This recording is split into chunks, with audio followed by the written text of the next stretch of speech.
Good morning, student. Today we are going to learn fifth topic, cell structure and organization part first. Okay, and before that we have completed first four topic and 10th topic. Okay, so in this topic we have to learn what is cell. So first point is cell. Cell is called a structural and functional unit of life of all living organism capable of independent existence and can perform all functions of life. तर sale म्हणजे काय? पेशी. तर जे काही cell आहे त्यांचं काय आहे फंक्शन, तर cell is called structural and functional unit of life of all living organism. तर सेल काय आहे? स्ट्रक्चरल युनिटसुद्धा आहे आणि फंक्शनल युनिटसुद्धा आहे.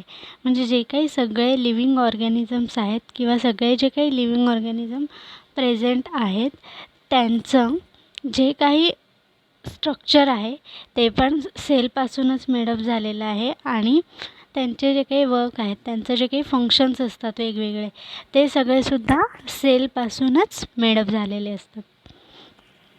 ओके, आणि त्या सेलमुळेच जे काही आपण इंडिपेंडंटली परफॉर्म करतो किंवा जे काही वेगवेगळे फंक्शन्स करतो लाईफमध्ये ते सगळे सेलमुळे करतो. म्हणजे डेली आपलं जे काही, जसं की आपल्या बॉडीमध्ये एवढ्या सिस्टीम चालू असतात की आपल्याला ते माहीत पण नसतं. एका वेळी खूप वेगवेगळ्या सिस्टीम आपल्या बॉडीच्या आतमध्ये चालू असतात पण आपल्याला ते समजत नाही. पण हे सगळं कोण करत असतं, तर ज्या सेल्स असतात त्या करत असतात. जसं की ब्लड सर्क्युलेशनचं काम चालूच असतं. आपण काही खाल्लं की खाल्लेलं जे काही असणार आहे ते सगळं इझिली लगेच डायजेस्ट व्हायची सुरुवात होते. किंवा मग आपलं जे काही ब्रेन आहे ते काय करतो, आपल्याला जरा कुठेतरी लागतं आहे असं वाटलं की लगेच आपल्या हातांना सिग्नल देतो आणि हात समजा डास चावतो आहे तर हाताला सिग्नल देतो, आपण लगेच त्या डासाला मारतो.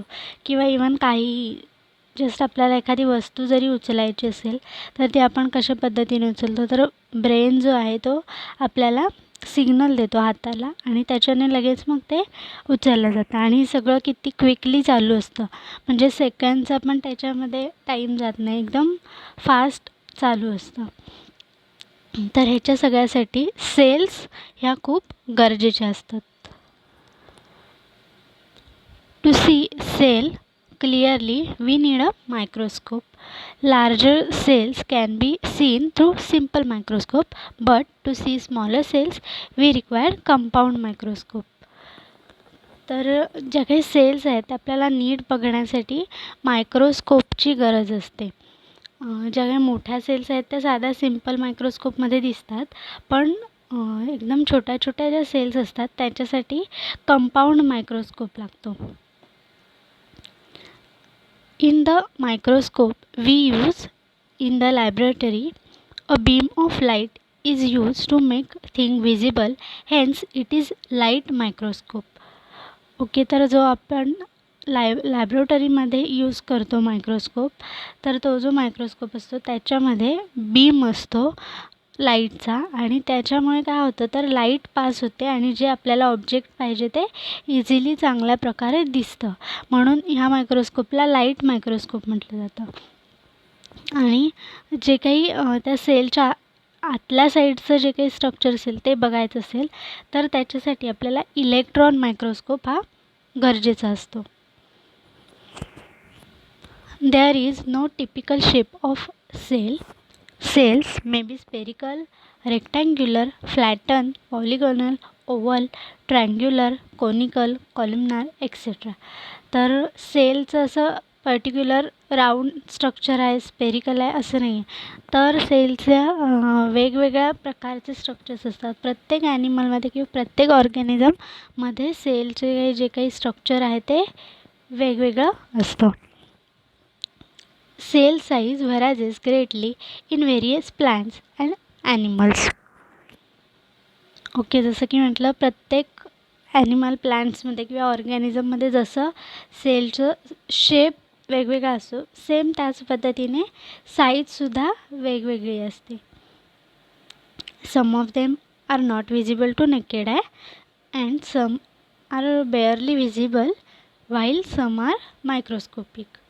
तर काही जे काही आहेत ते कसे आहेत, आपल्याला इझिली दिसतात काही सेल्स, पण मोस्ट ऑफ द सेल्स आहेत त्या मायक्रोस्कोपिकच असतात आणि त्या आपल्याला मायक्रोस्कोपमधूनच बघाव्या लागतात.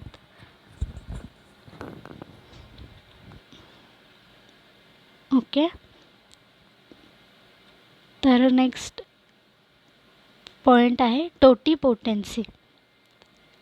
It is the capacity or the potential of living nucleated cell to differentiate and divided to form any other type of cell and thereby a complete new organism. तर टोटिपोटन्सी म्हणजे काय, तर टोटिपोटन्सी ही सेलची ॲबिलिटी किंवा कपॅसिटी किंवा पोटॅन्शियल आहे सेलचं, किंवा सेलची ती ताकद आहे की काय, तर जी सेल आहे एक सेल ती वेगवेगळ्या फॉर्ममध्ये डिवाईड होऊ शकते किंवा डिफरन्शिएट होऊ शकते. जसं की स्टार्टिंगला काय होतं, तर एकच सेल असते आणि मग एक सेलपासून 2 सेल तयार होतात, 2 सेलच्या 4 सेल, आणि असं पुढे पुढे वाढत जाऊन जो काही ऑर्गॅनिझम असेल तो तयार होतो.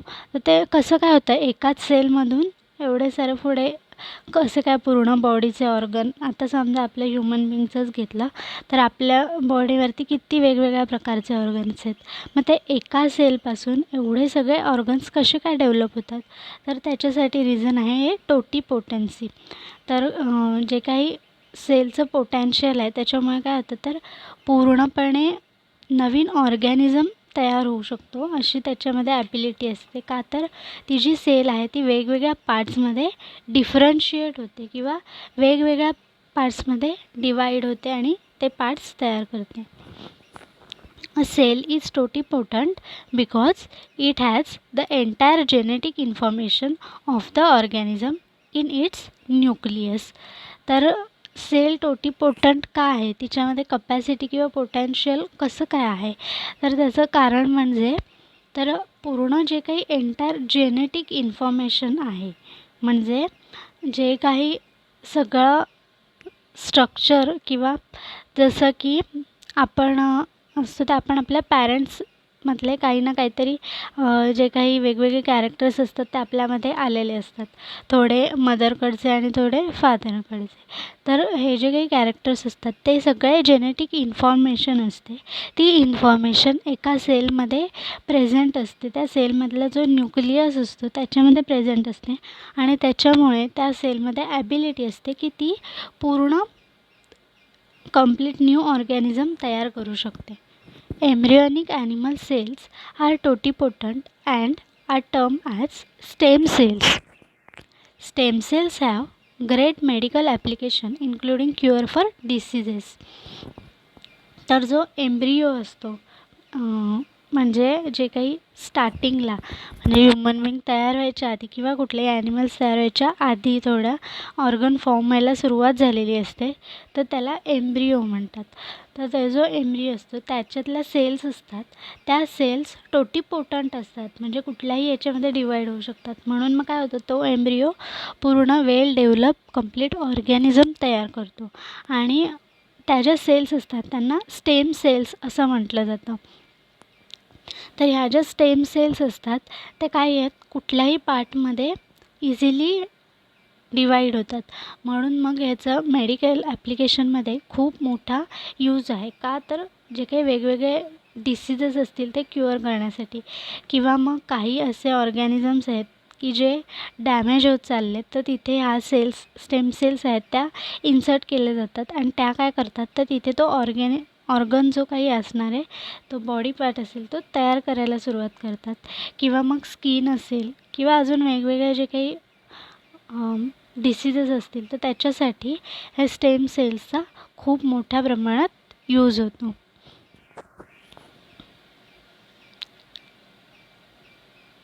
त्याच्यानंतर नेक्स्ट पॉईंट आहे kinds of cells. Living organism are group into two main categories, the prokaryotes and eukaryotes. Okay, तर जे काही लिव्हिंग ऑर्गॅनिझम्स आहेत ते दोन टाईपच्या सेल्समध्ये डिवाईड झाले. तर एक प्रोकॅरियोट्स आणि दुसरं यूकॅरियोट्स. प्रोकॅरियोटिक सेल आणि दुसरी यूकॅरियोटिक sale. The prokaryotes have simple cellular organization while eukaryotes exhibit high degree of organisation. तर जे एकदम साधे साधे सिम्पल ॲनिमल्स असतात, जसं की आपण पूर्ण किंगडम्स बघितले ना, 11 फायलम्स बघितले, तर ते जे काही आहेत त्यातले स्टार्टिंगचे जे फायलम्स होते तर ते कसे होते, एकदम त्यांच्यामध्ये प्रोकॅरियोट्स आपण हा शब्द ऐकला असेल. त्याच्यामध्ये काय तर सिंगल सेल आणि साधे एकदम, म्हणजे त्यांच्यामध्ये जास्त काही फंक्शन्स वगैरे नसणारे ॲनिमल्स किंवा ऑर्गॅनिझम्स. मग त्यांच्यात काय असणार आहे, सेल्युलर ऑर्गनायझेशन कमी किंवा एकदम सिम्पल साधं असणार आहे. आणि जे यूकॅरियोट्स आहेत त्यांच्यामध्ये ते जे काही सेल्युलर ऑर्गनायझेशन आहे ते हाय डिग्रीचं आहे, म्हणजे एकदम चांगल्या प्रकारे डेव्हलप झालेलं आहे. फर्स्ट आहे prokaryotic cells. The cell in prokaryotes show following main features. Okay, it has chemically complex protective cell envelope. तर जी काही सेल आहे त्या सेलला chemically complex protective cell envelope असतं, म्हणजे त्याच्यावरती एक एन्व्हलप असतं. इथे आपल्याला डायग्राममध्ये दिसते की वरच्या साईडने ऑरेंज कलर किंवा रेड कलरसारखं असं कवरिंग आहे, ते काय आहे, एन्व्हलप आहे. However it does not have well defined nucleus and other membrane bound cell organelle. तर हे जे प्रोकॅरियोटिक सेल आहे त्याच्यामध्ये जो न्यूक्लियस असतो तो न्यूक्लियस वेल डेव्हलप नसतो किंवा वेल डिफाईन नसतो. म्हणजे जसा जसा यूकॅरियोटिकमध्ये वेल डेव्हलप झालेला असतो आणि वेगवेगळे त्याचे ऑर्गॅनेल्स असतात, तशा पद्धतीने ह्याच्यामध्ये वेल डेव्हलप झालेला नसतो किंवा वेल डिफाईन नसतो. कसं पण त्याचं स्ट्रक्चर असतो आणि जस्ट प्रेझेंट आहे म्हणून असतं. ओके, आणि सेल ऑर्गॅनेलीज कुठलाही प्रेझेंट नसतात. जसं की यूकॅरियोटिक सेलमध्ये वेगवेगळ्या सेल ऑर्गॅनेलीज प्रेझेंट असतात. तर त्या कोणत्या कोणत्या असतात, mitochondria, endoplasmic reticulum, ribosome, Golgi complex. तर हे जे काही सेल ऑर्गॅनेलीज आहेत त्या यूकॅरियोटिक सेलमध्ये प्रेझेंट असतात, पण प्रोकॅरियोटिक सेलमध्ये ॲब्सेंट असतात. In prokaryotic cell envelope is three-layer structure with outer glycocalyx, middle cell wall and inner plasma membrane. तर 3 लेयरने तो जो एन्व्हलप आहे, वरचं कवरिंग आहे ते तयार झालेलं असतं. तर एकदम वरच्या साईडला असतं त्याला ग्लायकोकॅलिक्स म्हटलं जातं. त्याच्यानंतर आतमध्ये जे मिडलला असणारे सेल वॉल आणि एकदम आतल्या साईडला जे आहे ते इनर प्लाझ्मा मेम्ब्रेन. आपल्याला इथे दाखवलं आहे की कॅप्सूल और स्लाईम लेयर असं लिहिलं आहे, त्याच्याखालती सेल वॉल आणि प्लाझ्मा मेम्ब्रेन असं डायग्राममध्ये दाखवलं आहे.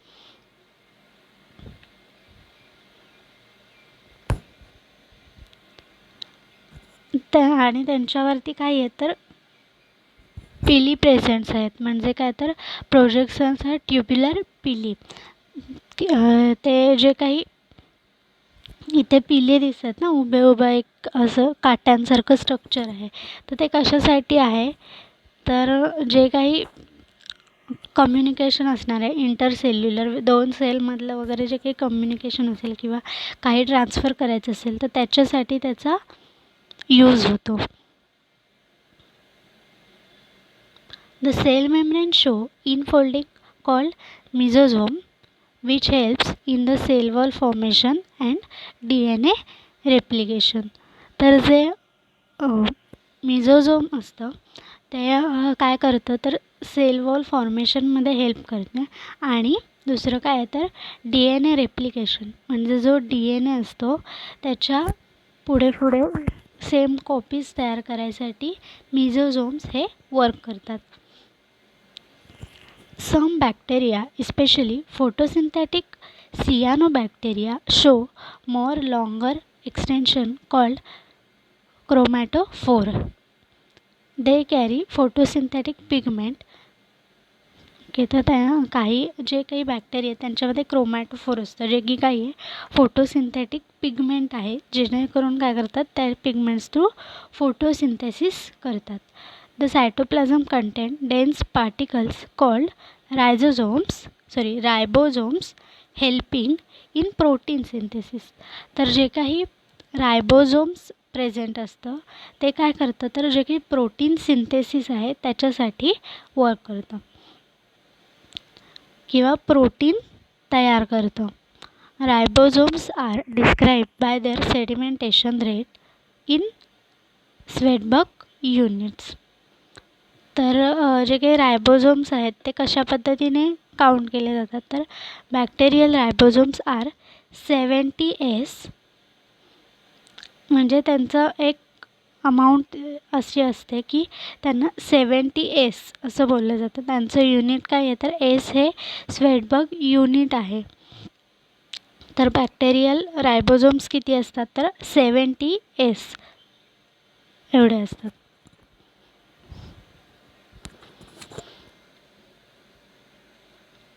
आणि सेकंड आहे यूकॅरियोटिक सेल.